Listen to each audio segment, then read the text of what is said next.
Don't forget to subscribe and leave a comment on this video saying I subscribed. Let's get into it.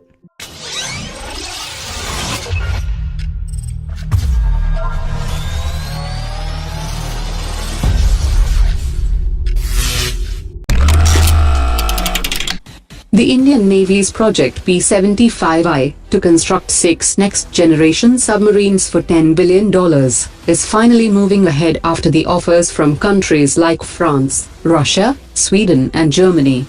The offers are currently being evaluated by a high-level technical committee of Indian Navy and government officials, which will identify the submarine meeting the Indian requirement and also the cheapest vendor, before negotiations for the final contract is held with the selected manufacturer, which is likely to be announced in the next few months.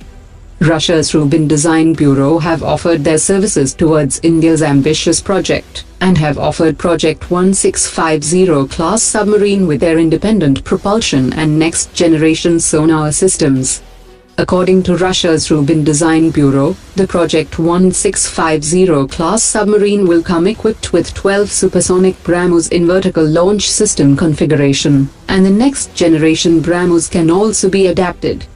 Russia has offered joint development of air-independent propulsion system, and the indigenization level of the submarine will be 80%, which is more than the proposal of France and Germany.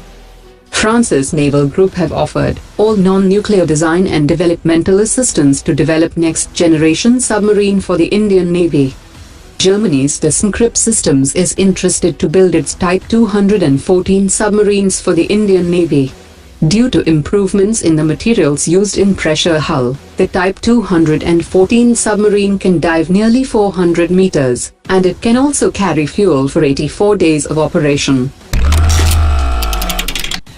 The Indian Air Force Chief has said that the operational preparedness of the Indian Air Force was displayed in the recently held Gagan Shakti exercise, and the Indian Air Force can take on any kind of contingency. The gigantic exercise involved operations on northern, western and eastern fronts of the country, which successfully validated the operational preparedness of the force. As the bilateral focus shifts from infrastructure and economy to defense and security, India and Japan will hold their 2+2 dialogue this week, with the participation of foreign and defense secretaries of both countries.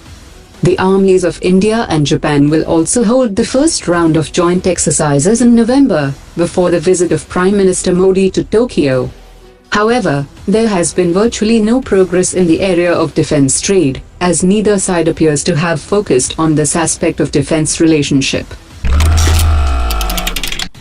A leading Chinese military strategist has said that the ongoing Malabar naval exercise has a low combat value, and it poses very little challenge to the Chinese submarines.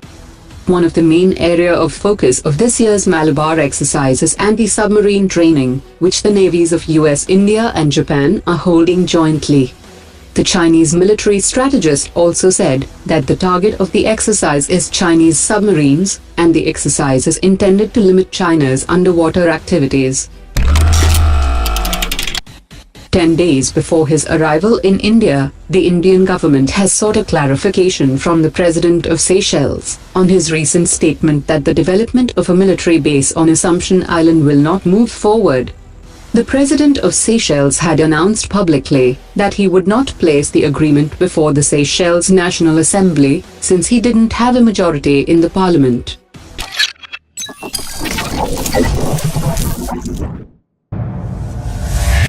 Omar dropped it.